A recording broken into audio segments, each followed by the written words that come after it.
ఓం శ్రీ గురుభ్యో నమః. శ్రీమాత్రే నమః. ఓం గం గణపతయే నమః. ఈ ఎపిసోడ్లో మనం కపరిసత్తు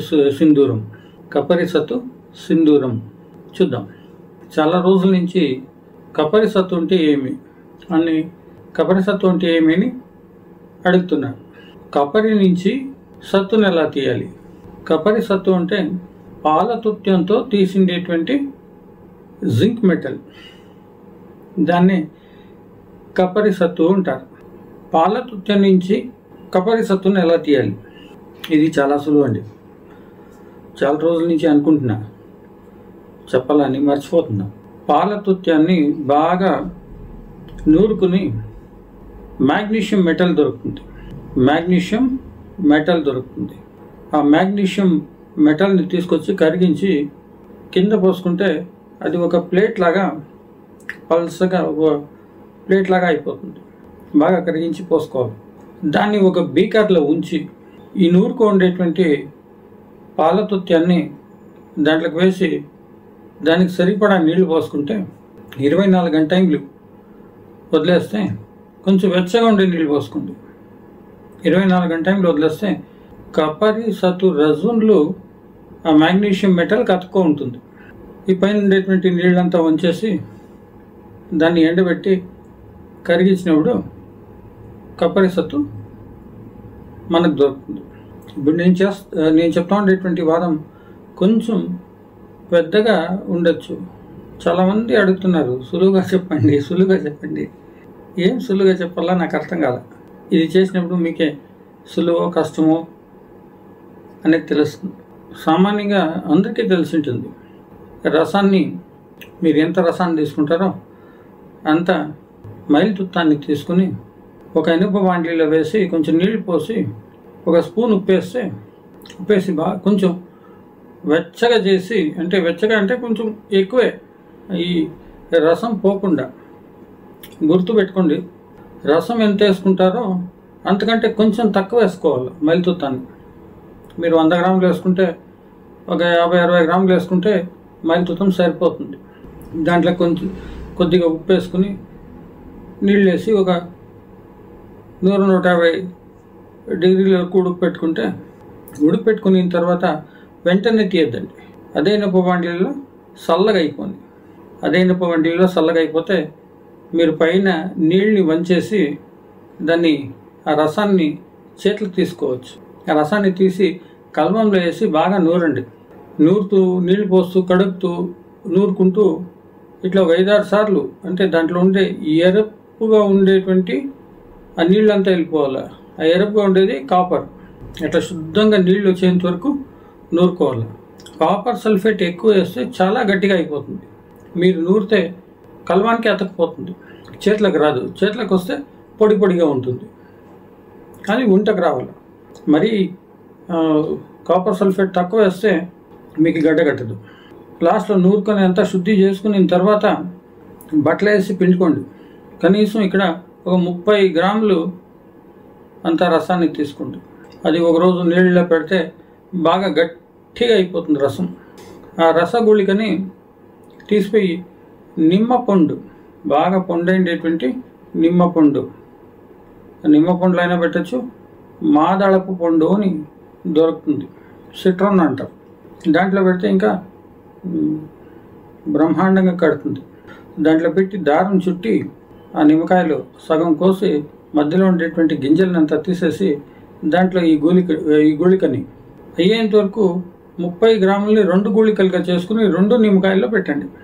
దారం చుట్టేసి బాగా టైట్గా దానిపైన మట్టి సీలు వేయండి.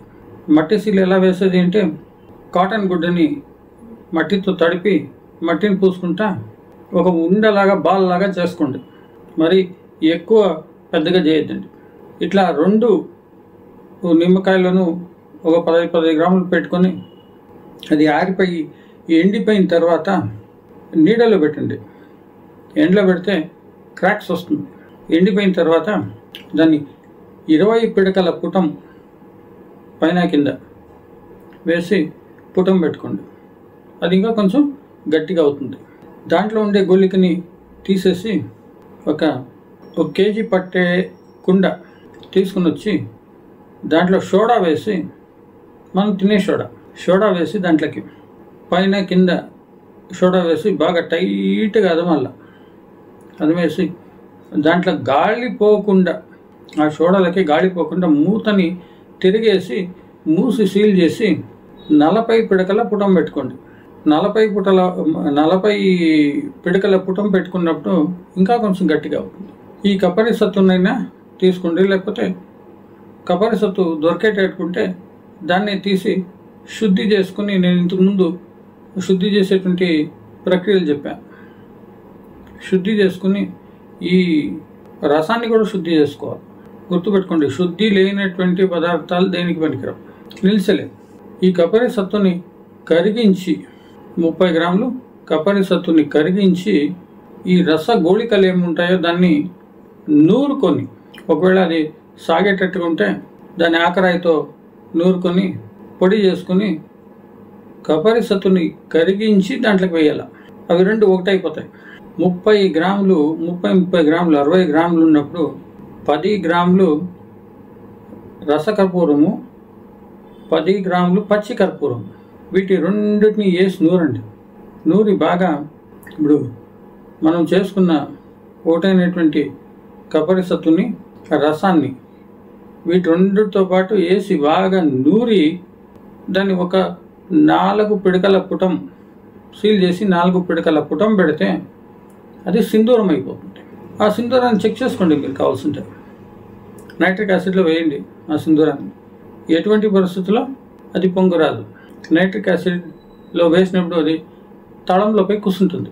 ఆ సింధూరం వచ్చిన తర్వాత మీరంతా పరీక్షలంతా చేసుకున్న తర్వాత ఆ సింధూరం ఎంత వచ్చిందో తూకం వేసుకోండి. తూకం వేసుకుని దాని సగభాగము కట్టిండేటువంటి రసము, కట్టిండేటువంటి ఇంగిలికము, కట్టిండేటువంటి రసము, కట్టిండేటువంటి ఇంగిలికము. ఇంతకుముందే చెప్పాను నేను ఎలా కట్టుకోవాలి.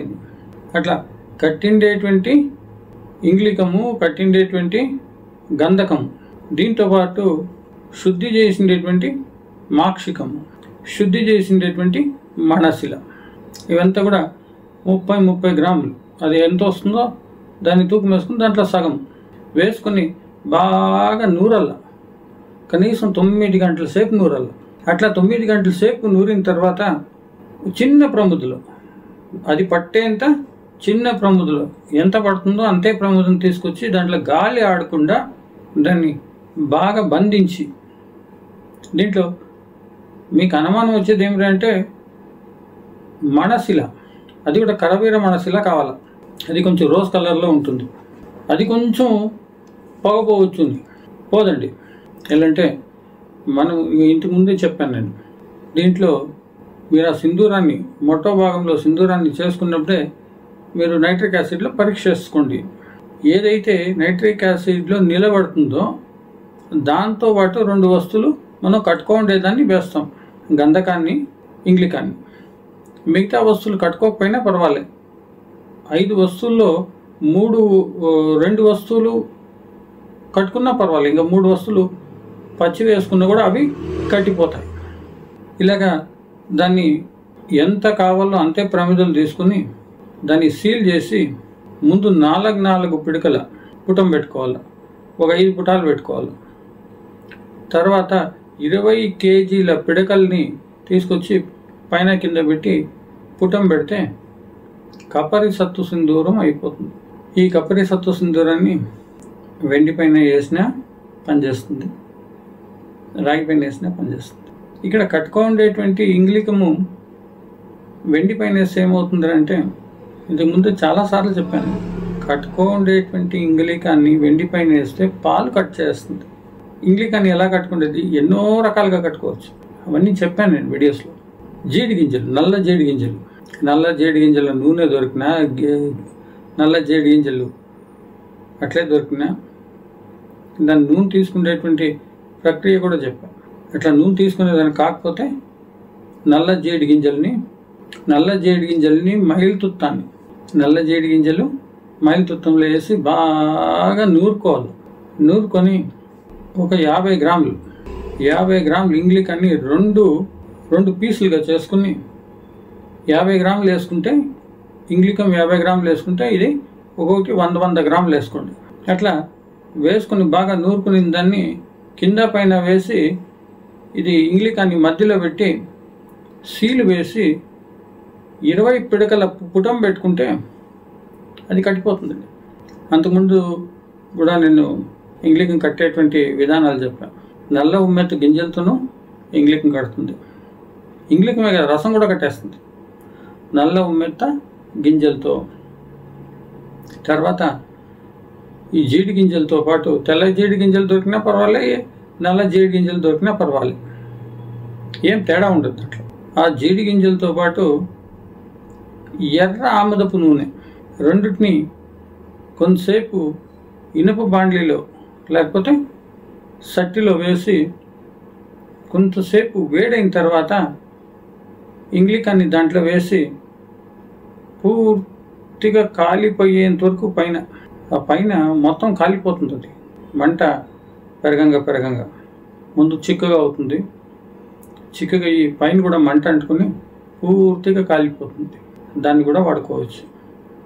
ఇవన్నీ చేసేటప్పుడు మీకు అనుభవం ఉంటేనే, ఒకటోసారి రెండోసారి మీరు ఫెయిల్ అయ్యేటువంటి ఛాన్సెస్ కూడా ఉంటుంది. ఎక్కువ మంట అయిపోయినా, తక్కువ మంట అయిపోయినా.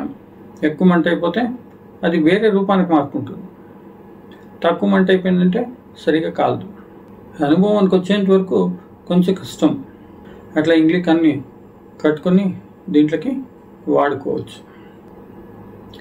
సర్వే జన సుఖినో భవంతు. నమస్కారం అండి.